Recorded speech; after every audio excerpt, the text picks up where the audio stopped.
यरूशलेम की सड़कों पर रात का सन्नाटा छाया हुआ था, लेकिन एक कमरे में 12 साधारण लोग एक असाधारण व्यक्ति के साथ अपना आखिरी भोजन कर रहे थे। वे नहीं जानते थे कि आने वाले कुछ घंटों में उनकी दुनिया पूरी तरह से उलट जाएगी। वे नहीं जानते थे कि उनमें से एक विश्वासघाती है। वे नहीं जानते थे कि वे सभी डर से भाग जाएंगे, और वे यह भी नहीं जानते थे कि इस विफलता के बाद वे इतिहास बदल देंगे। यीशु मसीह ने 12 चेलों को बुलाया था, लेकिन ये कौन थे? धार्मिक नेता, शिक्षित विद्वान, शक्तिशाली राजनेता? नहीं, ये मछुआरे थे, कर वसूलने वाले थे, क्रांतिकारी थे। ये वे लोग थे जिन्हें समाज ने नजरअंदाज किया था। ये वे लोग थे जिनमें कमजोरियां थीं, संदेह थे, डर था। लेकिन यीशु ने इन्हीं लोगों को चुना। क्यों? इस सवाल का जवाब समझने के लिए हमें उनकी कहानियों में गहराई से जाना होगा। हमें उनके संघर्षों को समझना होगा। हमें उनकी असफलताओं को देखना होगा।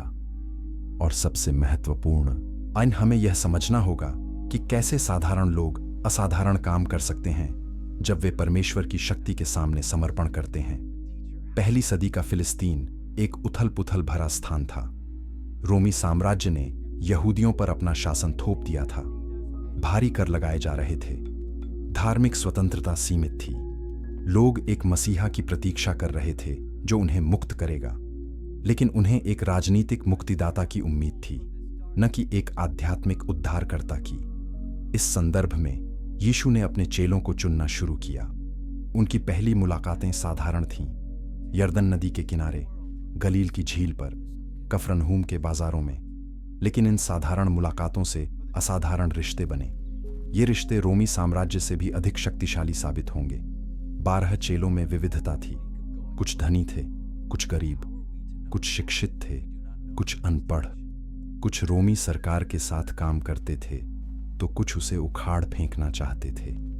सामान्य परिस्थितियों में ये लोग दुश्मन होते, लेकिन यीशु ने उन्हें एक साथ लाया। यह अपने आप में एक चमत्कार था। पतरस की तेज जुबान थी, यूहन्ना गुस्सैल था, थोमा संदेह करने वाला था, मत्ती को सभी से नफरत थी, यहूदा इस्करियोती चोर था। ये वे लोग थे जिन्हें यीशु ने चुना।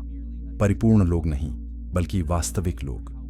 इससे हमें आशा मिलती है, क्योंकि अगर परमेश्वर ने उनका उपयोग किया तो वह हमारा भी उपयोग कर सकता है। 3 साल तक ये 12 लोग यीशु के साथ रहे।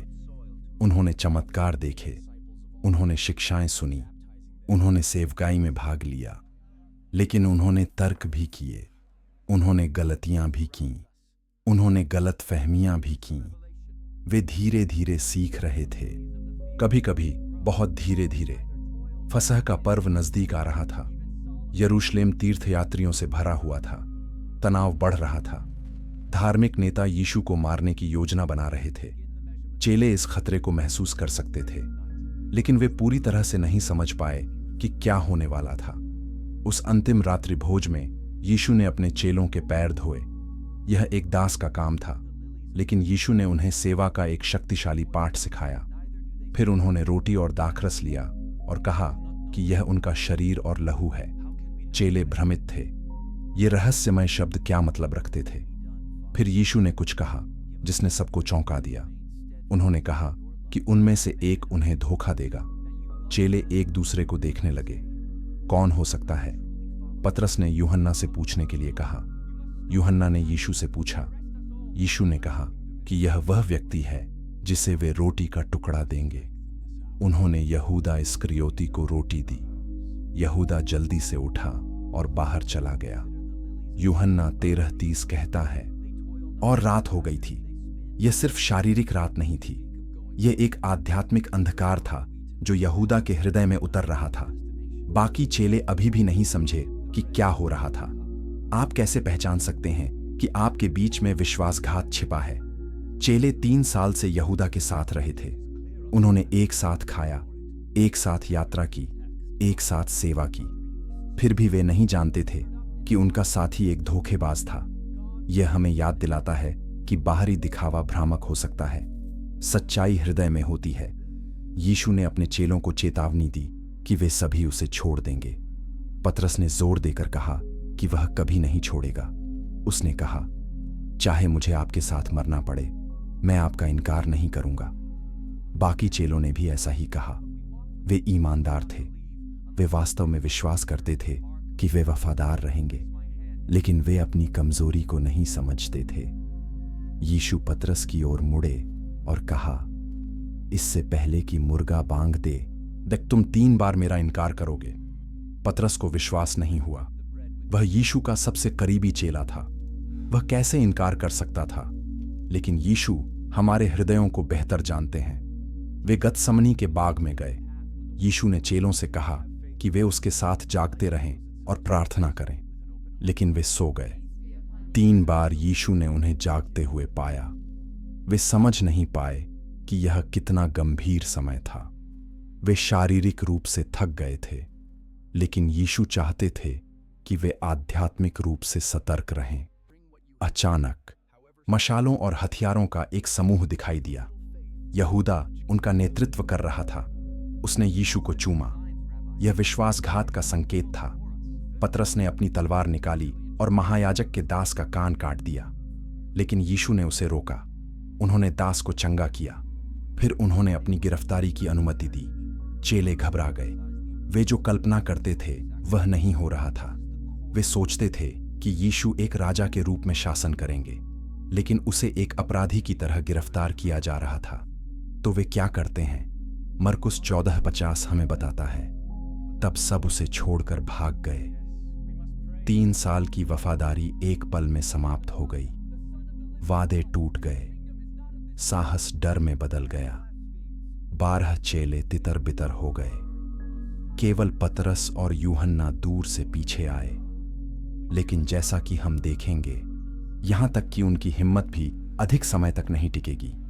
लेकिन यह असफलता अंत नहीं था। यह एक नई शुरुआत थी, क्योंकि परमेश्वर हमारी सबसे बड़ी गलतियों का उपयोग हमारे महानतम परिवर्तनों के लिए कर सकता है। इन 12 असफल चेलों की कहानी अभी शुरू हो रही थी, और जो आगे आने वाला था वह रोमी साम्राज्य को हिला देगा और सारी मानवता के इतिहास को बदल देगा। अगर आप जानना चाहते हैं कि कैसे साधारण लोग असाधारण बन सकते हैं, तो इस चैनल को सब्सक्राइब करें, क्योंकि इन 12 लोगों की कहानी हम सभी की कहानी है। शिमोन पतरस, मछुआरे से चट्टान तक का सफर। शिमोन एक सफल मछुआरा था। उसके पास अपनी नाव थी। उसका एक साझेदारी व्यवसाय था। वह गलील की झील को अच्छी तरह से जानता था। उसके हाथ खड़े थे जालों को खींचने से। उसकी त्वचा धूप और हवा से झुलसी हुई थी। वह एक व्यावहारिक आदमी था, एक कड़ी मेहनत करने वाला, जिसे बड़े सपनों से कोई लेना देना नहीं था। लेकिन एक दिन सब कुछ बदल गया। लूका 5 हमें बताता है कि शिमोन पूरी रात मछली पकड़ने की कोशिश कर रहा था, लेकिन उसे कुछ नहीं मिला। भोर हो रही थी। वह थका हुआ और निराश था। उसके जाल खाली थे। उसका मन चिंताओं से भरा था। कैसे वह अपने परिवार को खिलाएगा? तभी यीशु किनारे पर प्रकट हुए। भीड़ उन्हें सुनने के लिए दबाव डाल रही थी। यीशु ने शिमोन की नाव में कदम रखा और उससे कहा कि वह थोड़ा किनारे से दूर जाए। शिमोन सहमत हो गया। शायद वह सोच रहा था कि यह सिर्फ एक और उपदेशक है जो बड़ी बड़ी बातें करता है। जब यीशु ने बोलना समाप्त किया, तो उन्होंने शिमोन से कुछ कहा जो किसी भी अनुभवी मछुआरे को हास्यास्पद लगता। गहरे पानी में जाओ और अपने जाल डालो। शिमोन जानता था कि दिन के समय गहरे पानी में मछली नहीं मिलती। वह पूरी रात कोशिश कर चुका था, लेकिन कुछ ऐसा था यीशु के शब्दों में जिसने उसे सुनने पर मजबूर किया। लूका 5:5 में शिमोन का जवाब उसके चरित्र को प्रकट करता है। स्वामी, हमने रात भर मेहनत की और कुछ नहीं पकड़ा, लेकिन आपके कहने पर मैं जाल डालूंगा। यह विश्वास नहीं था, यह आज्ञाकारिता थी। शिमोन संदेह कर रहा था, लेकिन वह फिर भी कर रहा था। जाल इतनी मछलियों से भर गए कि वे फटने लगे। शिमोन चौंक गया। उसने अपने साथियों को मदद के लिए बुलाया। दोनों नावें इतनी मछलियों से भर गईं कि वे डूबने लगीं। शिमोन समझ गया कि यह कोई साधारण आदमी नहीं था। लूका 5:8 में शिमोन की प्रतिक्रिया गहरी है। वह यीशु के घुटनों पर गिर गया और बोला, हे प्रभु, मुझसे दूर हो जाओ, क्योंकि मैं पापी मनुष्य हूं। यह पश्चाताप का एक क्षण था। शिमोन ने अपनी अपर्याप्तता को पहचाना। उसने महसूस किया कि वह इस पवित्र व्यक्ति के योग्य नहीं था, लेकिन यीशु के पास शिमोन के लिए दूसरी योजना थी। लूका 5:10 में यीशु ने कहा, मत डरो, अब से तुम मनुष्य को पकड़ोगे। यह एक नया मिशन था, एक नया उद्देश्य। शिमोन की मछली पकड़ने की कौशल का उपयोग किया जाएगा, लेकिन एक अलग तरीके से। शिमोन ने तुरंत सब कुछ छोड़ दिया और यीशु का अनुसरण किया। यह कोई छोटा निर्णय नहीं था। उसने अपना व्यवसाय छोड़ दिया, अपनी आय छोड़ दी, अपनी सुरक्षा छोड़ दी, लेकिन उसने जो पाया वह इससे कहीं अधिक मूल्यवान था। यीशु ने उसे एक नया नाम दिया, पतरस, जिसका अर्थ है चट्टान। लेकिन इस समय पतरस चट्टान की तरह नहीं था, वह रेत की तरह था, हर हवा के साथ हिलता हुआ। वह आवेगी था, वह बिना सोचे समझे बोलता था, वह जल्दबाजी में निर्णय लेता था। उसे चट्टान बनने के लिए बहुत काम करना था। पतरस के चरित्र की एक झलक हम मत्ती 16 में देखते हैं। यीशु ने अपने चेलों से पूछा, लोग मुझे क्या कहते हैं? चेलों ने विभिन्न उत्तर दिए। फिर यीशु ने पूछा, लेकिन तुम मुझे क्या कहते हो? पतरस तुरंत बोल उठा, आप मसीह हैं, जीवित परमेश्वर के पुत्र। यह एक शक्तिशाली घोषणा थी। यीशु ने कहा कि यह प्रकटन स्वर्ग से आया था। उन्होंने पतरस से कहा कि वह इस चट्टान पर अपनी कलीसिया बनाएंगे। पतरस को स्वर्ग के राज्य की चाबियां दी जाएंगी। यह एक अविश्वसनीय जिम्मेदारी थी। लेकिन कुछ ही मिनटों बाद पतरस ने एक बड़ी गलती की। जब यीशु ने अपनी आने वाली मृत्यु के बारे में बात की तो पतरस ने उन्हें डांटा। उसने कहा, परमेश्वर न करे प्रभु, यह आप पर कभी नहीं होगा। यीशु ने पतरस को कठोरता से फटकारा, मेरे पीछे हट, आए शैतान। यह पतरस का सार था। एक क्षण में वह दैवीय सत्य बोल रहा था, अगले क्षण में वह परमेश्वर की योजना का विरोध कर रहा था। वह गहराई से यीशु से प्रेम करता था, लेकिन वह अभी भी नहीं समझता था कि मसीहा होने का वास्तव में क्या मतलब है। पतरस की सबसे बड़ी असफलता आने वाली थी। अंतिम भोजन में उसने यीशु से वादा किया कि वह कभी उन्हें नहीं छोड़ेगा। उसने कहा कि वह यीशु के लिए मरने को तैयार है, लेकिन यीशु ने उसे चेतावनी दी कि मुर्गे के बांग देने से पहले पतरस 3 बार उनका इनकार करेगा। पतरस को विश्वास नहीं हुआ। वह जानता था कि उसका इरादा ईमानदार था, लेकिन वह नहीं जानता था कि जब असली परीक्षा आएगी तो वह कितना कमजोर हो जाएगा। जब यीशु को गिरफ्तार किया गया तो पतरस एक दूरी से पीछे आया। वह महायाजक के आंगन में गया, सैनिकों और सेवकों के बीच बैठ गया। एक सेवक लड़की ने उसे पहचाना। उसने कहा, यह आदमी उनके साथ था। पतरस ने इनकार किया, मैं नहीं जानता कि तुम किस बारे में बात कर रही हो। फिर एक और व्यक्ति ने उसे पहचाना। पतरस ने फिर से इनकार किया, इस बार शपथ के साथ। तीसरी बार कुछ लोगों ने कहा कि उसका उच्चारण उसे गलीली के रूप में प्रकट करता है। मत्ती 26:74 हमें बताता है कि पतरस ने खुद को कोसना शुरू कर दिया और शपथ ली, मैं उस आदमी को नहीं जानता। तुरंत एक मुर्गे ने बांग दी। लूका 22:61 एक हृदय विदारक विवरण जोड़ता है। प्रभु ने मुड़कर पतरस की ओर देखा। उस नजर ने पतरस के दिल को तोड़ दिया। पतरस बाहर गया और फूट फूट कर रोया। वह टूट गया था। उसने अपने सबसे अच्छे दोस्त को धोखा दिया था। उसने अपना वादा तोड़ा था। वह असफल रहा था, ठीक उसी तरह जैसा यीशु ने कहा था। उसे लगा कि अब कोई उम्मीद नहीं है, लेकिन यहीं पर कहानी खत्म नहीं होती। पुनरुत्थान के बाद यीशु ने पतरस को विशेष रूप से खोजा। यूहन्ना 21 में यीशु ने पतरस से 3 बार पूछा, क्या तुम मुझसे प्रेम करते हो? हर बार पतरस ने हां कहा और हर बार यीशु ने कहा, मेरी भेड़ों को चराओ। यीशु पतरस को बहाल कर रहे थे। 3 इनकारों के लिए 3 पुष्टियां। पतरस को एक नया अवसर दिया जा रहा था। उसकी असफलता अंत नहीं थी, यह एक नई शुरुआत थी। पतरस, जो रेत की तरह हिलता था, अब धीरे धीरे चट्टान बन रहा था। और जैसा कि हम देखेंगे, यह चट्टान प्रारंभिक कलीसिया की नींव बन जाएगी। लेकिन पहले हमें बाकी चेलों से मिलना होगा। क्या आप जानते हैं कि पतरस का भाई अंद्रियास वास्तव में यीशु से मिलने वाला पहला चेला था? अगले अध्याय में हम उस दिलचस्प कहानी को सुनेंगे। अगर आपको पतरस की कहानी ने प्रेरित किया है तो कृपया इस वीडियो को लाइक करें और टिप्पणी में बताएं कि आपको उसके बारे में सबसे अधिक क्या पसंद आया। अंद्रियास और यूहन्ना। पहले खोजकर्ता अंद्रियास पतरस का भाई था, लेकिन वह बहुत अलग स्वभाव का था। जहां पतरस आवेगी और बोलने में तेज था, अंद्रियास शांत और विचारशील था। पतरस को सुर्खियां मिलीं, लेकिन अंद्रियास पृष्ठभूमि में काम करता रहा। फिर भी अंद्रियास की भूमिका महत्वपूर्ण थी। यूहन्ना 1 हमें बताता है कि अंद्रियास पहले यूहन्ना बपतिस्मा देने वाले का चेला था। वह यरदन नदी के किनारे खड़ा था, यूहन्ना के उपदेश को सुन रहा था। यूहन्ना एक जंगली भविष्यवक्ता था जो ऊंट के बालों के कपड़े पहनता था और टिड्डियां खाता था। वह एक आने वाले मसीहा के बारे में बात कर रहा था। एक दिन यूहन्ना ने यीशु को चलते हुए देखा। उसने घोषणा की, देखो, परमेश्वर का मेमना। अंद्रियास और एक अन्य चेला तुरंत यीशु का अनुसरण करने लगे। यीशु ने मुड़कर उनसे पूछा, तुम क्या चाहते हो? उन्होंने पूछा, आप कहाँ रह रहे हैं? यीशु ने कहा, आओ और देखो। यह एक साधारण निमंत्रण था, लेकिन यह अंद्रियास के जीवन को बदल देगा। यूहन्ना 1:39 कहता है कि वे पूरा दिन यीशु के साथ बिताया।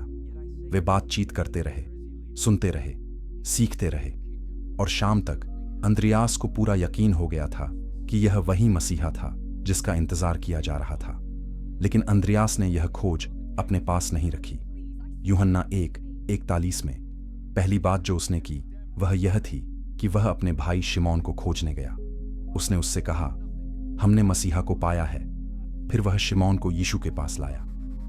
यह अंद्रियास का उपहार था, लोगों को यीशु से जोड़ना। अंद्रियास की यह विशेषता पूरे सुसमाचारों में दिखाई देती है। यूहन्ना 6 में जब यीशु ने 5000 लोगों को खिलाने का फैसला किया तो चेले समस्या को लेकर चिंतित थे।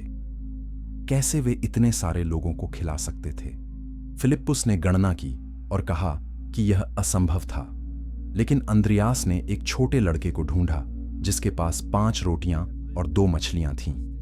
यूहन्ना 6:8-9 में अंद्रियास कहता है, यहां एक लड़का है जिसके पास 5 जौ की रोटियां और 2 छोटी मछलियां हैं, लेकिन इतने सारे लोगों के बीच ये कितनी दूर जाएंगी? वह संदेह कर रहा था, लेकिन वह फिर भी लड़के को यीशु के पास ला रहा था। यीशु ने उन 5 रोटियों और 2 मछलियों को लिया और चमत्कारिक रूप से हजारों लोगों को खिलाया। अंद्रियास ने एक महत्वपूर्ण सबक सीखा। परमेश्वर छोटी चीजों का उपयोग कर सकते हैं जब उन्हें उनके हाथों में रखा जाता है। यूहन्ना 12 में एक और उदाहरण है। कुछ यूनानी लोग यरूशलेम में फसह के पर्व के लिए आए थे। वे यीशु से मिलना चाहते थे। वे किसके पास गए? फिलिप्पुस के पास। लेकिन फिलिप्पुस अनिश्चित था कि क्या करना है, इसलिए उसने अंद्रियास से परामर्श किया। और यूहन्ना 12:22 कहता है, फिलिप्पुस ने जाकर अंद्रियास से कहा। अंद्रियास और फिलिप्पुस ने जाकर यीशु से कहा। अंद्रियास फिर से पुल बना रहा था, लोगों को यीशु से जोड़ रहा था। वह खुद प्रचार नहीं कर रहा था या चमत्कार नहीं कर रहा था, लेकिन वह लोगों को उस व्यक्ति से मिलवा रहा था जो कर सकता था। यह उसका अनूठा योगदान था। चर्च परंपरा के अनुसार अंद्रियास ने अपना जीवन यूनान और एशिया माइनर में सुसमाचार फैलाने में बिताया। उसने कई कलीसियाएं स्थापित कीं, उसने कई लोगों को यीशु से जोड़ा, और अंत में उसे ग्रीस में शहीद किया गया, एक एक्स आकार के क्रूस पर। अंद्रियास की कहानी हमें याद दिलाती है कि सभी को सुर्खियों में रहने की जरूरत नहीं है। कभी कभी सबसे महत्वपूर्ण काम पर्दे के पीछे होता है। अंद्रियास ने अपने भाई पतरस को यीशु से मिलवाया, और पतरस प्रारंभिक कलीसिया के सबसे महत्वपूर्ण नेताओं में से एक बन गया। कल्पना करें अगर अंद्रियास ने यह नहीं किया होता। कल्पना करें अगर वह अपनी खोज को अपने पास रखता। इतिहास कितना अलग होता। अंद्रियास हमें सिखाता है कि परिचय का उपहार अविश्वसनीय रूप से शक्तिशाली हो सकता है। यदि आप जानना चाहते हैं कि कैसे गुस्सैल युवा मछुआरे प्रेम के प्रेरित बन गए, तो अगले अध्याय को मत छोड़ें। याकूब और यूहन्ना की कहानी आपको चौंका देगी। क्या आपने कभी किसी को यीशु से मिलवाया है? टिप्पणियों में अपना अनुभव साझा करें। आइए एक दूसरे को प्रोत्साहित करें। याकूब और यूहन्ना। गर्जन के पुत्र याकूब और यूहन्ना भाई थे। वे जब्ती के बेटे थे, जो एक सफल मछली पकड़ने के व्यवसाय का मालिक था। मरकुस 1:20 कहता है कि जब यीशु ने उन्हें बुलाया तो वे अपनी नाव में अपने पिता और मजदूरों के साथ जालों की मरम्मत कर रहे थे। यह दर्शाता है कि वे एक संपन्न परिवार से थे। जब यीशु ने उन्हें बुलाया तो वे तुरंत अपनी नाव और अपने पिता को छोड़कर उनके पीछे हो लिए। यह कोई छोटा बलिदान नहीं था। वे एक परिवार का व्यवसाय छोड़ रहे थे, एक आरामदायक जीवन छोड़ रहे थे, एक सुरक्षित भविष्य छोड़ रहे थे। लेकिन कुछ यीशु के बारे में ऐसा था जिसने उन्हें तुरंत आज्ञा मानने पर मजबूर किया। हालांकि याकूब और यूहन्ना में एक गंभीर समस्या थी, उनका गुस्सा। मरकुस 3:17 कहता है कि यीशु ने उन्हें बोअनर्गिस कहा, जिसका अर्थ है गर्जन के पुत्र। यह कोई तारीफ नहीं थी, यह उनके विस्फोटक स्वभाव का उल्लेख था। लूका 9 में एक घटना उनके चरित्र को स्पष्ट रूप से दिखाती है। यीशु और उनके चेले एक सामरी गांव से होकर गुजर रहे थे, लेकिन ग्रामीणों ने उन्हें स्वागत करने से इनकार कर दिया क्योंकि यीशु यरूशलेम जा रहे थे। यह यहूदियों और सामरियों के बीच प्राचीन शत्रुता का हिस्सा था। याकूब और यूहन्ना नाराज हो गए। लूका 9:54 में उन्होंने यीशु से पूछा, प्रभु, क्या आप चाहते हैं कि हम आग्रह करें कि स्वर्ग से आग गिरे और उन्हें नष्ट कर दें? यह एक चौंकाने वाला अनुरोध था। वे एक पूरे गांव को नष्ट करना चाहते थे, सिर्फ इसलिए कि उन्होंने यीशु का अपमान किया था। यीशु ने उन्हें डांटा। वह दिखा रहे थे कि उनका राज्य क्रोध और विनाश के बारे में नहीं था, बल्कि प्रेम और क्षमा के बारे में था। याकूब और यूहन्ना को यह कठिन सबक सीखना था।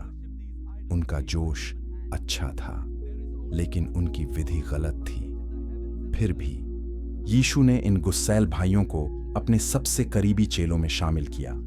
पतरस, याकूब और यूहन्ना ने एक आंतरिक घेरा बनाया।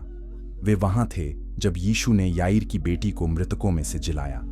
वे रूपांतरण के पहाड़ पर थे जब यीशु का रूप बदल गया। वे गतसमनी के बाग में थे जब यीशु ने प्रार्थना की। यीशु इन तीनों को अपने सबसे महत्वपूर्ण क्षणों के लिए चुनते रहे। क्यों? शायद इसलिए कि उन्होंने उनमें क्षमता देखी।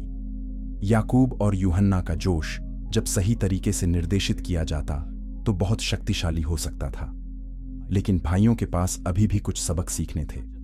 मरकुस 10 में याकूब और यूहन्ना ने यीशु से एक विशेष अनुरोध किया। उन्होंने कहा, हम चाहते हैं कि आप हमारे लिए जो कुछ भी हम मांगे वह करें। यह एक साहसी शुरुआत थी। यीशु ने पूछा कि वे क्या चाहते हैं। मरकुस 10:37 में उन्होंने जवाब दिया, हमें अपनी महिमा में अपनी दाहिनी और बाईं ओर बैठने दें। वे शक्ति की स्थिति चाहते थे। वे अन्य चेलों से ऊपर सम्मान चाहते थे। वे सर्वोच्च अधिकार चाहते थे। यीशु ने उनसे पूछा, क्या तुम उस कटोरे को पी सकते हो जो मैं पीता हूं? वह उनसे पूछ रहे थे कि क्या वे पीड़ित होने को तैयार हैं, बिना समझे कि वे किस बात पर सहमत हो रहे हैं। याकूब और यूहन्ना ने कहा, हम कर सकते हैं। यीशु ने कहा कि वे वास्तव में पीड़ित होंगे, लेकिन दाहिनी और बाईं ओर बैठने की जगहें उन्हें देने के लिए उनकी नहीं थीं। बाकी 10 चेले याकूब और यूहन्ना पर नाराज थे। वे भी वही चाहते थे। यीशु ने इस क्षण का उपयोग सभी को महानता के बारे में सिखाने के लिए किया। मरकुस 10:43 से 44 में उन्होंने कहा, तुम में जो कोई बड़ा होना चाहता है वह तुम्हारा सेवक बने, और जो कोई प्रथम होना चाहता है वह सबका दास बने। याकूब और यूहन्ना धीरे धीरे सीख रहे थे। उनका जोश बना रहा, लेकिन यह क्रोध से प्रेम की ओर, महत्वाकांक्षा से सेवा की ओर, विनाश से निर्माण की ओर स्थानांतरित हो रहा था। यह परिवर्तन तुरंत नहीं हुआ, इसमें समय लगा। चर्च परंपरा के अनुसार याकूब पहले शहीद चेला बन गया। प्रेरितों के काम 12:2 कहता है कि हेरोदेस ने याकूब को तलवार से मार डाला। वह अपनी प्रतिबद्धता के लिए मर गया। गर्जन का पुत्र, जो कभी दूसरों को नष्ट करना चाहता था, अब अपने विश्वास के लिए मरने को तैयार था। यूहन्ना एक अलग रास्ता लेगा। वह सबसे लंबे समय तक जीने वाला चेला बन गया। लगभग 90 वर्ष की आयु तक जीवित रहा और वह प्रेम के प्रेरित के रूप में जाना जाने लगा। उस गुस्सैल युवक से प्रेम के प्रेरित तक का परिवर्तन सबसे उल्लेखनीय परिवर्तनों में से एक है। यूहन्ना ने एक सुसमाचार, 3 पत्र और प्रकाशित वाक्य की पुस्तक लिखी। उनके लेखन प्रेम के विषय से भरे हुए हैं। 1 यूहन्ना 4:8 में वह लिखते हैं, जो प्रेम नहीं करता वह परमेश्वर को नहीं जानता, क्योंकि परमेश्वर प्रेम है। यह वही व्यक्ति था जो कभी आग की बारिश करना चाहता था। परिवर्तन पूर्ण था। याकूब और यूहन्ना की कहानी हमें दिखाती है कि परमेश्वर हमारी सबसे बड़ी कमजोरियों को हमारी सबसे बड़ी ताकत में बदल सकते हैं। जब सही तरीके से निर्देशित किया जाता है तो जोश अविश्वसनीय चीजें कर सकता है। क्या आप जानना चाहते हैं कि एक घृणित कर संग्रहकर्ता एक सम्मानित सुसमाचार लेखक कैसे बना? मत्ती की कहानी अगली है और यह आपको आश्चर्यचकित करेगी। अगर आप इस श्रृंखला का आनंद ले रहे हैं तो कृपया इस वीडियो को अपने दोस्तों के साथ साझा करें। आइए साथ मिलकर इन कहानियों को फैलाएं। मत्ती, कर वसूलने वाले का अद्भुत परिवर्तन। मत्ती अपने कर संग्रह बूथ में बैठा था, रोमी सिक्कों की गिनती कर रहा था और प्रतिशत की गणना कर रहा था। यह एक सामान्य दिन था। व्यापारी और यात्री आ रहे थे, अनिच्छा से अपने कर दे रहे थे। वे मत्ती को घृणा की नजरों से देखते थे, लेकिन वह इसका आदी हो गया था। कर संग्रहकर्ता यहूदी समाज में सबसे घृणित लोगों में से थे। वे रोमी सरकार के लिए काम करते थे, अपने स्वयं के लोगों से पैसा लेते थे और विदेशी कब्जेधारकों को देते थे। इससे भी बदतर, वे अक्सर अतिरिक्त शुल्क जोड़ते थे और अंतर अपनी जेब में रखते थे। यह उन्हें अमीर बनाता था, लेकिन यह उन्हें पापी और देशद्रोही भी बनाता था। मत्ती के पास पैसा था, उसके पास एक स्थिर नौकरी थी, उसके पास वित्तीय सुरक्षा थी, लेकिन उसके पास कोई दोस्त नहीं था, कोई सम्मान नहीं था, कोई शांति नहीं थी। वह समाज से बहिष्कृत था। अन्य यहूदी उससे बात नहीं करते थे, वे उसके साथ नहीं खाते थे, वे उसके घर नहीं जाते थे। फिर एक दिन यीशु उसके बूथ के पास से गुजरे। मत्ती 9:9 हमें बताता है कि यीशु ने मत्ती को देखा और कहा, मेरे पीछे आओ। बस इतना ही, कोई लंबी व्याख्या नहीं, कोई शर्त नहीं, सिर्फ एक सरल निमंत्रण। मत्ती ने एक महत्वपूर्ण विकल्प का सामना किया। यीशु का अनुसरण करने का मतलब था अपनी आय छोड़ना, अपनी वित्तीय सुरक्षा छोड़ना, अपनी आरामदायक जीवन शैली छोड़ना। वह अपनी नौकरी पर वापस नहीं जा सकता था। कर संग्रह पद आसानी से प्रतिस्थापित किए जाते थे। यह एक तरफा निर्णय था, लेकिन यीशु की पुकार में कुछ ऐसा था जिसने मत्ती के दिल को छुआ। शायद यह सम्मान था जो उसने यीशु की आंखों में देखा। शायद यह अवसर था कि अर्थपूर्ण जीवन जीने का। शायद यह मोचन की संभावना थी। जो भी कारण हो, मत्ती 9:9 कहता है, वह उठा और उसके पीछे हो लिया। मत्ती ने तुरंत एक निर्णायक निर्णय लिया। वह सब कुछ छोड़ दिया, अपने सिक्के, अपनी खाता बहियां, अपना बूथ, अपनी पुरानी जिंदगी। वह यीशु के साथ चला गया। यह विश्वास का एक कदम था, यह प्रतिबद्धता का एक कदम था, यह रूपांतरण का एक कदम था। लेकिन मत्ती ने वहां नहीं रुका। लूका 5:24 कहता है, तब लेवी ने अपने घर में उसके लिए एक बड़ी भोज दी। मत्ती ने यीशु के सम्मान में एक पार्टी फेंकी और उसने किसे आमंत्रित किया? अपने कर संग्रहकर्ता दोस्तों और अन्य पापियों को। यह एक रणनीतिक कदम था। मत्ती जानता था कि उसके पुराने दोस्तों को यीशु से मिलने की जरूरत थी। वह जानता था कि वे वही हैं जिन्हें यीशु के संदेश की सबसे अधिक आवश्यकता थी। इसलिए उसने उन्हें यीशु के संपर्क में लाने के लिए अपने घर और अपने संसाधनों का उपयोग किया। फरीसियों को यह पसंद नहीं आया। उन्होंने शिकायत की, यह आदमी पापियों के साथ क्यों खाता है? उन्हें लगा कि एक धार्मिक शिक्षक को ऐसे लोगों से दूर रहना चाहिए। लेकिन यीशु ने जवाब दिया, मरकुस 2:17 में, स्वस्थ लोगों को डॉक्टर की आवश्यकता नहीं है, लेकिन बीमार लोगों को है। मैं धर्मियों को नहीं, बल्कि पापियों को बुलाने आया हूं। मत्ती ने यह समझ लिया। वह जानता था कि वह एक पापी था। वह जानता था कि उसे क्षमा की आवश्यकता थी, और यीशु ने उसे वह पेशकश की थी जो कोई और नहीं कर सकता था, एक नई शुरुआत। मत्ती का पिछला अनुभव कर संग्रह में उसकी नई भूमिका में उपयोगी साबित हुआ। वह विस्तार उन्मुख था, वह संगठित था, वह सटीक रिकॉर्ड रखने में कुशल था। ये कौशल उसे एक उत्कृष्ट सुसमाचार लेखक बनाने में मदद करेंगे। मत्ती का सुसमाचार पुराने नियम की भविष्यवाणियों पर यीशु की पूर्ति पर ध्यान केंद्रित करता है। वह बार बार यह वाक्यांश उपयोग करता है। यह पूरा करने के लिए था जो भविष्यवक्ता के माध्यम से कहा गया था। मत्ती यहूदी पाठकों को दिखा रहा था कि यीशु वास्तव में वादा किया गया मसीहा था। मत्ती का सुसमाचार यीशु की वंशावली के साथ शुरू होता है, उसे अब्राहम और दावीद से जोड़ता है। यह यीशु की शाही वंशावली को स्थापित करता है। मत्ती 1:1 कहता है, यीशु मसीह दावीद के पुत्र, अब्राहम के पुत्र की वंशावली। कोई अन्य सुसमाचार लेखक ऐसा विस्तृत दस्तावेजीकरण प्रदान नहीं करता। मत्ती में यीशु की शिक्षाओं का सबसे व्यवस्थित संग्रह है। पहाड़ी उपदेश मत्ती 5-7 में दर्ज यीशु की शिक्षा का सबसे प्रसिद्ध सारांश है। मत्ती ने यीशु के शब्दों को इस तरह से व्यवस्थित किया जो समझने और याद रखने में आसान था। मत्ती के सुसमाचार में पैसे और धन के बारे में यीशु की कुछ सबसे मजबूत शिक्षाएं शामिल हैं।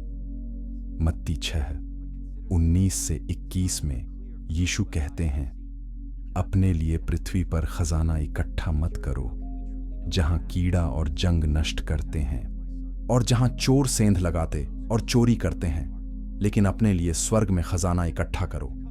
पूर्व कर संग्रहकर्ता ने यह सबक व्यक्तिगत रूप से सीखा था।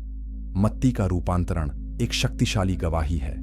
वह एक आदमी था जो सब कुछ गलत चीजों में मूल्य रखता था। वह पैसे, सुरक्षा, व्यक्तिगत लाभ के लिए जीता था।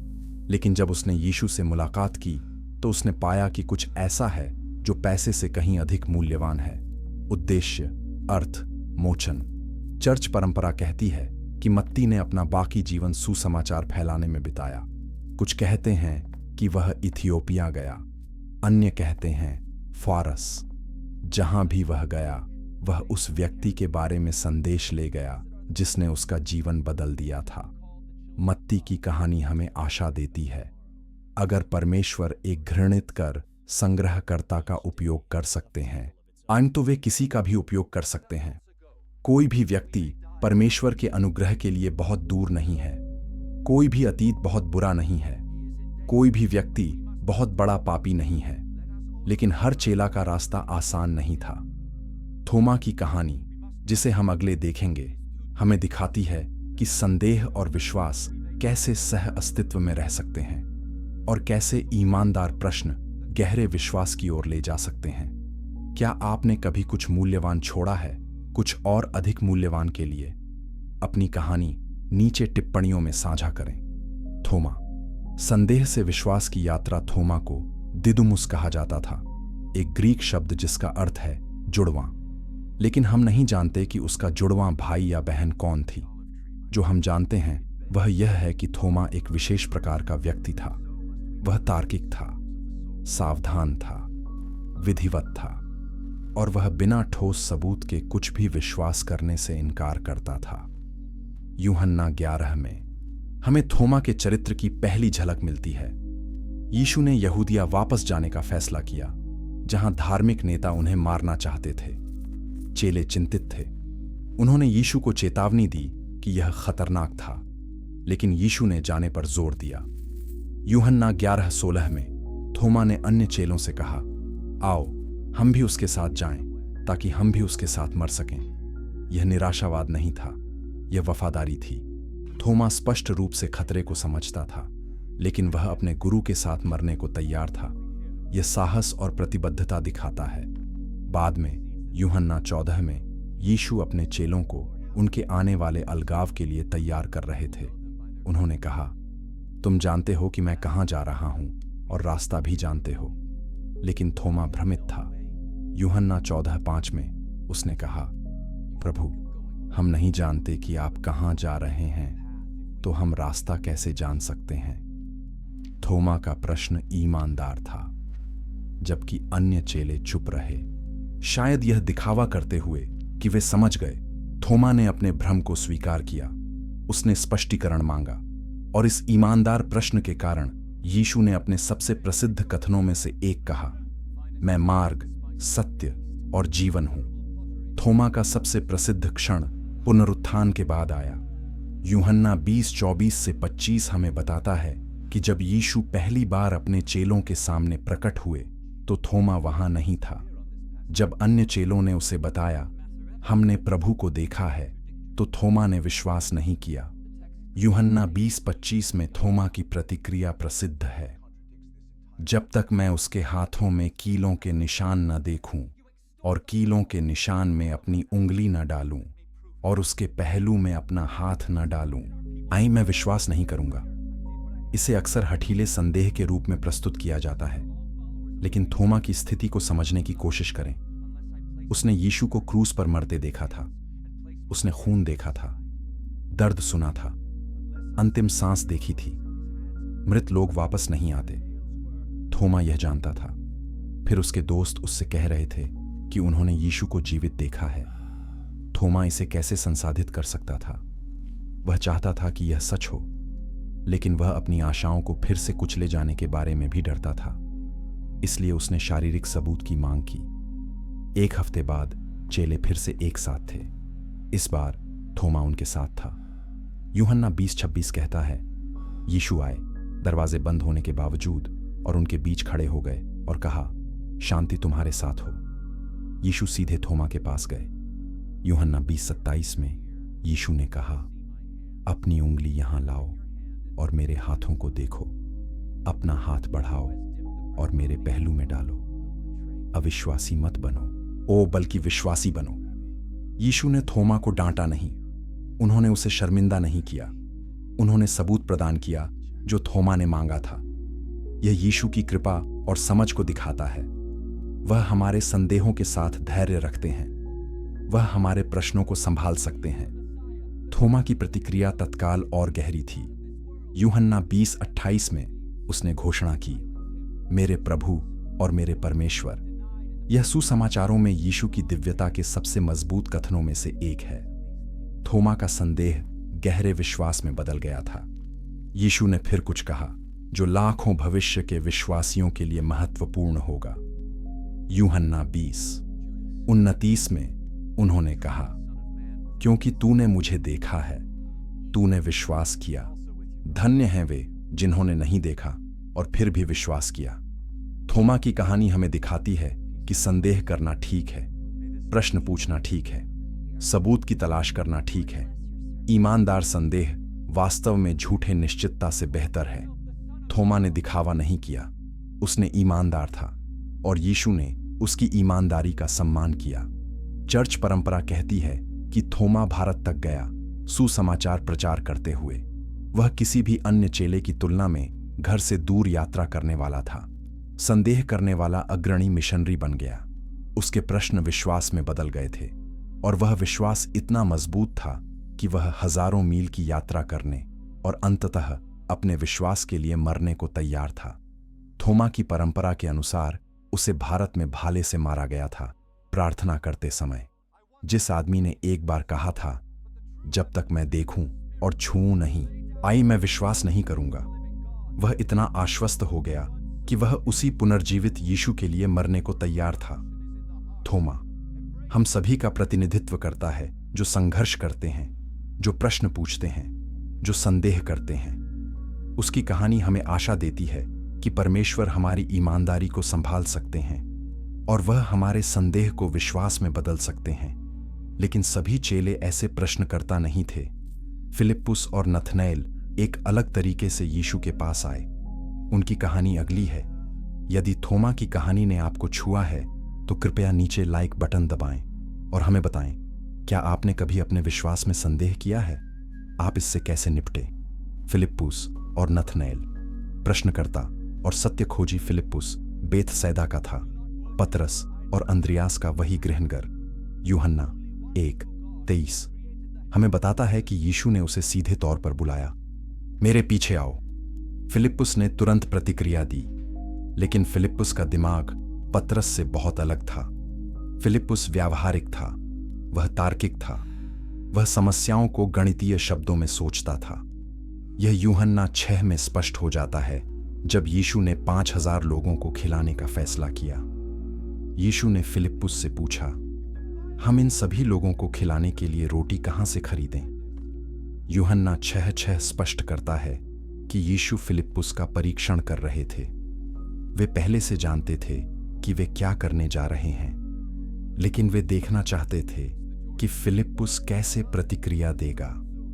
फिलिप्पुस की प्रतिक्रिया उसके चरित्र को प्रकट करती है। यूहन्ना 6:7 में उसने कहा, 8 महीने की मजदूरी की रोटी भी उनमें से हर एक को थोड़ा थोड़ा देने के लिए पर्याप्त नहीं होगी। फिलिप्पुस तुरंत गणना में चला गया। उसने लागत का आकलन किया। उसने निष्कर्ष निकाला कि यह असंभव था। यह फिलिप्पुस की कमजोरी नहीं थी, यह बस उसका मस्तिष्क कैसे काम करता था। परमेश्वर ने उसे इस तरह बनाया था, लेकिन यीशु फिलिप्पुस को सिखाना चाहते थे कि परमेश्वर के गणित मानव गणित से अलग हैं। परमेश्वर के साथ असंभव संभव हो जाता है। फिलिप्पुस भी एक पुल निर्माता था। यूहन्ना 1:45 में फिलिप्पुस ने नथनएल को खोजा और उससे कहा, हमने उसे पाया है जिसके बारे में मूसा ने व्यवस्था में और भविष्यवक्ताओं ने लिखा था, यीशु नासरत का, यूसुफ का पुत्र। नथनएल का जवाब संशयपूर्ण था। यूहन्ना 1:46 में उसने कहा, नासरत, क्या वहां से कुछ अच्छा आ सकता है? नासरत एक छोटा महत्वहीन शहर था। भविष्यवाणियों में मसीहा के आने के लिए कोई उल्लेख नहीं था। नथनएल एक गंभीर बाइबल छात्र था और यह उसे समझ में नहीं आ रहा था। फिलिप्पुस ने तर्क नहीं किया, उसने बहस नहीं की, उसने बस कहा, आओ और देखो। यह सही दृष्टिकोण था। कभी कभी लोगों को खुद अनुभव करने की आवश्यकता होती है। जब यीशु ने नथनएल को आते देखा तो उन्होंने कुछ आश्चर्यजनक कहा। यूहन्ना 1:47 में यीशु ने घोषणा की, देखो, यह सच्चा इस्राएली है जिसमें कोई छल नहीं है। नथनएल चौंक गया। यीशु उसे पहले कैसे जान सकते थे? नथनएल ने पूछा, आप मुझे कैसे जानते हैं? यीशु ने जवाब दिया, यूहन्ना 1:48 में, फिलिप्पुस के तुम्हें बुलाने से पहले जब तुम अंजीर के पेड़ के नीचे थे, मैंने तुम्हें देखा था। यह अलौकिक ज्ञान था। यीशु ने नथनएल को देखा था जब कोई और नहीं देख रहा था। उन्होंने उसके निजी क्षणों को जाना था। यह नथनएल के लिए पर्याप्त सबूत था। यूहन्ना 1:49 में उसने घोषणा की, रब्बी, आप परमेश्वर के पुत्र हैं, आप इज़राइल के राजा हैं। नथनएल का परिवर्तन तत्काल था। संशयवादी विश्वासी बन गया, प्रश्नकर्ता घोषणाकर्ता बन गया। यीशु ने उसे बताया कि वह और भी बड़ी चीजें देखेगा। यूहन्ना 1:51 में यीशु ने कहा, तुम स्वर्ग को खुला देखोगे और परमेश्वर के दूतों को मनुष्य के पुत्र पर चढ़ते और उतरते हुए देखोगे। फिलिप्पुस और नथनएल एक साथ यीशु का अनुसरण करने लगे। वे अलग अलग व्यक्तित्व थे, लेकिन वे दोनों सत्य खोजने वाले थे। फिलिप्पुस तथ्यों और तर्क के माध्यम से खोज रहा था। नथनएल शास्त्र और भविष्यवाणी के माध्यम से खोज रहा था। दोनों ने यीशु में वह सत्य पाया जो वे खोज रहे थे। यूहन्ना 12 में कुछ यूनानी लोग यीशु से मिलना चाहते थे। वे फिलिप्पुस के पास गए, शायद इसलिए कि उसका नाम यूनानी था और वह 2 भाषाओं में बोल सकता था। फिलिप्पुस अनिश्चित था कि क्या करना है, इसलिए उसने अंद्रियास से सलाह ली। फिर वे दोनों यीशु के पास गए। यह फिलिप्पुस की सावधानी को दिखाता है। वह जल्दबाजी में निर्णय नहीं लेता था। वह परामर्श मांगता था। वह सोच समझकर आगे बढ़ता था। यह हमेशा नकारात्मक नहीं है। विचारशीलता एक मूल्यवान गुण हो सकता है। यूहन्ना 14 में जब यीशु अपने पिता के घर के बारे में बात कर रहे थे तो फिलिप्पुस ने एक अनुरोध किया। यूहन्ना 14:8 में उसने कहा, प्रभु, हमें पिता दिखाएं और हमारे लिए यह पर्याप्त होगा। फिलिप्पुस दृश्य सबूत चाहता था। वह स्पष्टता चाहता था। यीशु ने उसे धीरे से फटकारा। यूहन्ना 14:9 में उन्होंने कहा, फिलिप्पुस, मैं इतने लंबे समय से तुम्हारे साथ हूं और तुम अभी भी मुझे नहीं जानते। आज जिसने मुझे देखा है उसने पिता को देखा है। यीशु फिलिप्पुस को सिखा रहे थे कि उत्तर उसके सामने थे। कभी कभी हम जो खोज रहे हैं वह हमारी अपेक्षा से करीब होता है। चर्च परंपरा के अनुसार फिलिप्पुस और नथनएल दोनों ने विभिन्न क्षेत्रों में सुसमाचार फैलाया। फिलिप्पुस कथित तौर पर फरीगिया में शहीद हुए। नथनएल, जिसे बर्तुलमई भी कहा जाता है, कथित तौर पर आर्मेनिया या भारत में शहीद हुए। दोनों व्यक्तियों ने अपने सवालों से शुरुआत की। दोनों को जवाब की तलाश थी। दोनों ने यीशु में वह सत्य पाया जो वे खोज रहे थे, और दोनों ने अपना जीवन उस सत्य को साझा करने में बिताया। उनकी कहानियां हमें दिखाती हैं कि परमेश्वर विभिन्न प्रकार के लोगों का उपयोग करते हैं। व्यावहारिक सोचने वाले, धार्मिक विद्वान, संशयवादी, विश्वासी, सभी के पास परमेश्वर के राज्य में एक भूमिका है। लेकिन 12 चेलों में 2 बहुत अलग लोग थे। शिमोन जिलौती, एक क्रांतिकारी, और यहूदा इस्करियोती, एक विश्वासघाती। उनकी कहानियां एक दूसरे के बिल्कुल विपरीत हैं। हम उन्हें अगले देखेंगे। यदि आप इस श्रृंखला को पसंद कर रहे हैं तो कृपया इस वीडियो को अपने परिवार और दोस्तों के साथ साझा करें। आइए साथ मिलकर इन प्राचीन कहानियों को जीवंत करें। शिमोन जिलौती और यहूदा इस्करियोती, 2 विपरीत नियति। शिमोन को जिलौती कहा जाता था। यह सिर्फ एक उपनाम नहीं था, यह उसके पूरे जीवन का विवरण था। जिलौती एक राजनीतिक समूह था जो रोमी शासन को उखाड़ फेंकने के लिए समर्पित था। वे हिंसा में विश्वास करते थे। वे विद्रोह की योजना बनाते थे। वे रोमी सैनिकों और यहूदी सहयोगियों की हत्या करते थे। शिमोन यीशु से मिलने से पहले एक क्रांतिकारी था। उसकी जिंदगी नफरत, क्रोध और प्रतिशोध से भरी थी। वह रोम से नफरत करता था। वह हर उस यहूदी से नफरत करता था जो रोमियों के साथ काम करता था। वह एक स्वतंत्र इज़राइल का सपना देखता था, भले ही इसका मतलब खून बहाना हो। अब इसकी कल्पना करें, शिमोन जिलौती और मत्ती कर संग्रहकर्ता एक ही टीम में। सामान्य परिस्थितियों में शिमोन मत्ती को मार सकता था। मत्ती वही था जो शिमोन घृणा करता था, एक रोमी सहयोगी, एक यहूदी देशद्रोही।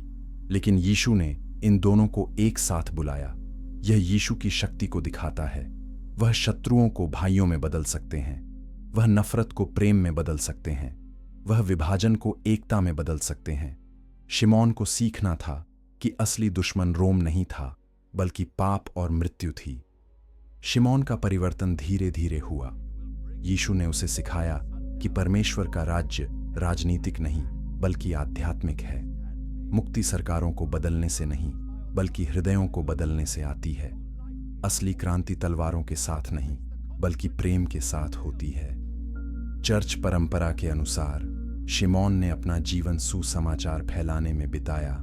संभवतः ब्रिटेन या फारस में। क्रांतिकारी जो एक बार सरकारों को उखाड़ फेंकना चाहता था, अब दिलों को बदल रहा था।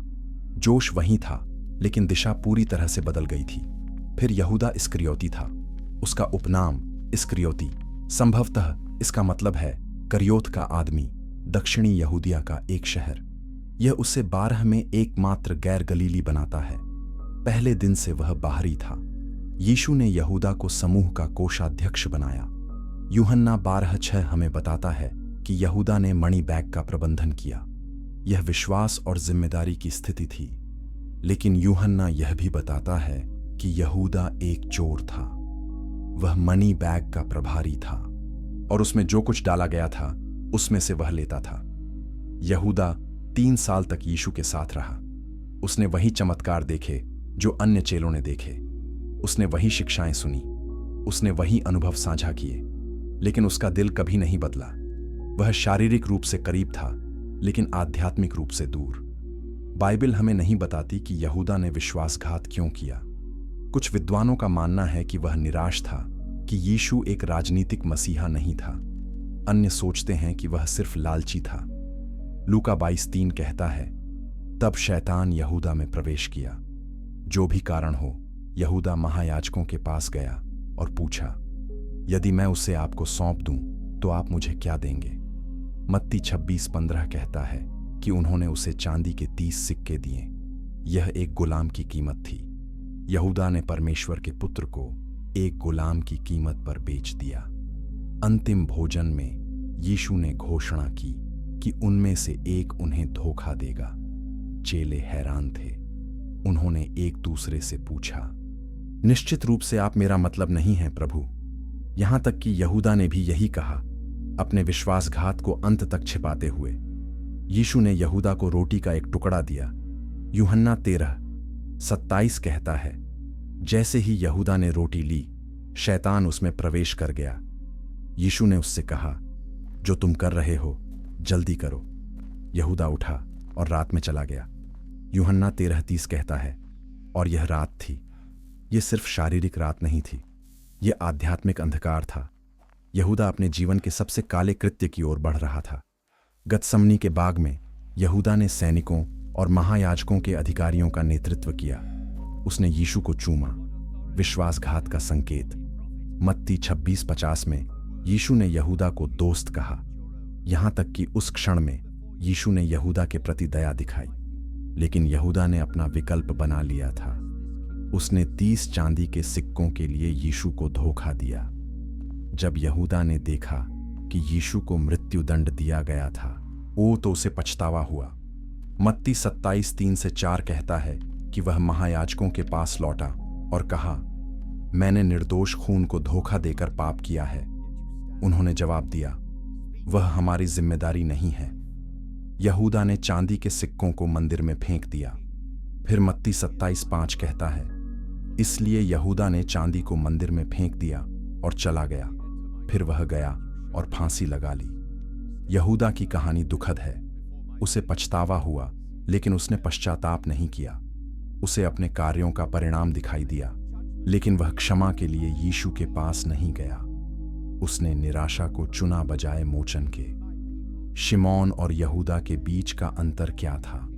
दोनों यीशु के साथ 3 साल बिताए, लेकिन शिमोन ने अपने दिल को बदलने दिया, यहूदा ने नहीं। शिमोन ने अपनी योजनाओं को आत्मसमर्पण किया, यहूदा ने नहीं। शिमोन ने अनुग्रह को स्वीकार किया, यहूदा ने इसे अस्वीकार किया। दोनों कहानियां हमें याद दिलाती हैं कि यीशु के करीब होना पर्याप्त नहीं है। हम यीशु की शिक्षाओं को सुन सकते हैं, उनके चमत्कारों को देख सकते हैं, उनके साथ समय बिता सकते हैं, और फिर भी अपरिवर्तित रह सकते हैं। परिवर्तन एक विकल्प है। यह एक आत्मसमर्पण है। यह हृदय का परिवर्तन है। अगले अध्याय में हम उस रात को देखेंगे जब सब कुछ अलग हो गया। जिस रात यीशु को गिरफ्तार किया गया, जिस रात सभी चेले भाग गए, जिस रात विश्वास का परीक्षण किया गया और असफल पाया गया। यह कहानी का सबसे अंधेरा हिस्सा है, लेकिन यह अंत नहीं है। यदि इन कहानियों ने आपको प्रभावित किया है तो कृपया नीचे लाइक बटन दबाएं और टिप्पणियों में हमें बताएं आपको कौन सा चेला सबसे अधिक पसंद है। वह रात जब सब भाग गए, गिरफ्तारी और विश्वासघात, अंतिम भोजन समाप्त हो गया था। यीशु और उनके चेले गतसमनी के बाग में गए। यह एक शांत जगह थी जहां वे अक्सर प्रार्थना करने जाते थे, लेकिन इस रात यीशु विशेष रूप से बोझिल थे। मरकुस 14:33-34 कहता है, वह गहरे संकट और पीड़ा में होने लगे। उन्होंने अपने चेलों से कहा, मेरी आत्मा मृत्यु तक दुखी है। यीशु ने पतरस, याकूब और यूहन्ना से कहा कि वे उनके साथ रहें और जागते रहें। फिर वह थोड़ा आगे गए और प्रार्थना करने लगे। लूका 22:44 हमें बताता है कि उनकी पीड़ा इतनी तीव्र थी कि उनका पसीना खून की बूंदों की तरह जमीन पर गिर रहा था। यीशु प्रार्थना कर रहे थे, हे मेरे पिता, यदि संभव हो तो यह कटोरा मुझसे टल जाए, फिर भी मेरी इच्छा नहीं बल्कि तेरी इच्छा पूरी हो। वह जानते थे कि क्या आ रहा था। वह जानते थे कि दर्द, पीड़ा, मृत्यु। वह इंसान थे और वह डर रहे थे, लेकिन वह आज्ञाकारी थे। 3 बार यीशु प्रार्थना करने गए और 3 बार वह पाया कि उनके चेले सो गए थे। मत्ती 26:40 में यीशु ने पतरस से कहा, तुम 1 घंटे भी मेरे साथ जागते नहीं रह सकते? चेले शारीरिक रूप से थक गए थे, लेकिन वे आध्यात्मिक रूप से भी तैयार नहीं थे जो आने वाला था। अचानक मशालों और हथियारों की एक भीड़ दिखाई दी। महायाजकों और यहूदी नेताओं द्वारा भेजे गए सैनिक और अधिकारी थे, और उनका नेतृत्व कौन कर रहा था? यहूदा इस्करियोती। यहूदा यीशु के पास गया और उन्हें चूमा। मत्ती 26:49 में उसने कहा, नमस्ते रब्बी। यह विश्वासघात का संकेत था, प्रेम का प्रतीक। एक चुंबन वो हिंसा के संकेत में बदल दिया गया। यह यहूदा के चरित्र की भ्रष्टता को दिखाता है। पतरस तुरंत प्रतिक्रिया की। उसने अपनी तलवार निकाली और महायाजक के दास का कान काट दिया। यूहन्ना 18:10 हमें बताता है कि दास का नाम मलकुस था। पतरस लड़ने के लिए तैयार था। वह अपने गुरु की रक्षा करना चाहता था, लेकिन यीशु ने पतरस को रोक दिया। मत्ती 26:52 में यीशु ने कहा, अपनी तलवार म्यान में रख दो, क्योंकि जो लोग तलवार उठाते हैं वे तलवार से मारे जाएंगे। फिर लूका 22:51 कहता है कि यीशु ने मलकुस के कान को छुआ और उसे चंगा किया। यह महत्वपूर्ण था, यहां तक कि अपनी गिरफ्तारी के क्षण में यीशु दया दिखा रहे थे, यहां तक कि उन लोगों के लिए भी जो उन्हें पकड़ने आए थे। यीशु अपने उपदेश का अभ्यास कर रहे थे, अपने दुश्मनों से प्रेम करो। यीशु ने अपनी गिरफ्तारी की अनुमति दी। उन्होंने कहा, मत्ती 26:23-54 में, क्या तुम्हें लगता है कि मैं अपने पिता से नहीं कह सकता, और वह तुरंत मेरे पास स्वर्गदूतों की 12 सेनाओं से अधिक उपलब्ध नहीं कराएगा? लेकिन फिर शास्त्र कैसे पूरे होंगे जो कहते हैं कि यह इस तरह होना चाहिए? यीशु अपनी इच्छा से जा रहे थे। वह कोई शिकार नहीं था, वह मुक्तिदाता था, लेकिन चेले इसे समझ नहीं पाए। मरकुस 14:50 हमें बताता है, तब सब उसे छोड़कर भाग गए। 3 साल की वफादारी एक पल में ढह गई। सारे वादे भुला दिए गए। पतरस, जिसने कहा था कि वह यीशु के लिए मरेगा, भाग गया। याकूब और यूहन्ना, जिन्होंने कहा था कि वे यीशु के साथ पीड़ित हो सकते हैं, भाग गए। वे सभी भाग गए। मरकुस 14:51-52 एक अजीब विवरण जोड़ता है। एक युवक सिर्फ लिनन का कपड़ा पहने उनके पीछे आ रहा था। जब उन्होंने उसे पकड़ा तो वह अपने कपड़े छोड़कर नग्न भाग गया। यह शायद मरकुस खुद था। आइन स्वयं के बारे में लिख रहे थे। यह उस आतंक और भ्रम को दिखाता है जो उस रात छा गया था। केवल पतरस और यूहन्ना ने दूर से पीछा किया। वे यह देखना चाहते थे कि क्या होगा। यूहन्ना 18:15 कहता है कि यूहन्ना महायाजक को जानता था, इसलिए उसे आंगन में अनुमति दी गई। पतरस बाहर रहा जब तक यूहन्ना ने उसे अंदर नहीं लाया। महायाजक के आंगन में यीशु को पूछताछ का सामना करना पड़ रहा था। उन्हें झूठे गवाहों द्वारा आरोपित किया जा रहा था, उन्हें मारा जा रहा था, उन्हें अपमानित किया जा रहा था, और पतरस बाहर आग से गर्म हो रहा था। एक सेवक लड़की ने पतरस को पहचान लिया। उसने कहा, यह आदमी उनमें से एक था। पतरस ने इनकार किया, मैं नहीं जानता कि तुम किस बारे में बात कर रही हो। यह पहला इनकार था। थोड़ी देर बाद किसी और ने उसे पहचाना। पतरस ने फिर से इनकार किया, इस बार शपथ के साथ, मैं उस आदमी को नहीं जानता। यह दूसरा इनकार था। लगभग 1 घंटे बाद उन कुछ और लोगों ने पतरस से बात की। उन्होंने कहा, निश्चित रूप से आप उनमें से एक हैं, आपका उच्चारण आपको प्रकट करता है। मत्ती 26:74 में पतरस ने अपने आप को शाप देना और शपथ लेना शुरू कर दिया, मैं उस आदमी को नहीं जानता। तुरंत एक मुर्गे ने बांग दी। और लूका 22:61 एक हृदय विदारक विवरण जोड़ता है। प्रभु ने मुड़कर सीधे पतरस को देखा। पतरस को यीशु के शब्द याद आए, मुर्गे के बांग देने से पहले तुम 3 बार मेरा इनकार करोगे। लूका 22:62 कहता है, और वह बाहर गया और फूट फूट कर रोया। पतरस पूरी तरह से टूट गया था। वह असफल रहा था। उसने अपने सबसे अच्छे दोस्त को धोखा दिया था। उसने अपना वादा तोड़ा था। वह बिल्कुल वैसा ही था जैसा यीशु ने कहा था। उस रात सभी चेले असफल रहे।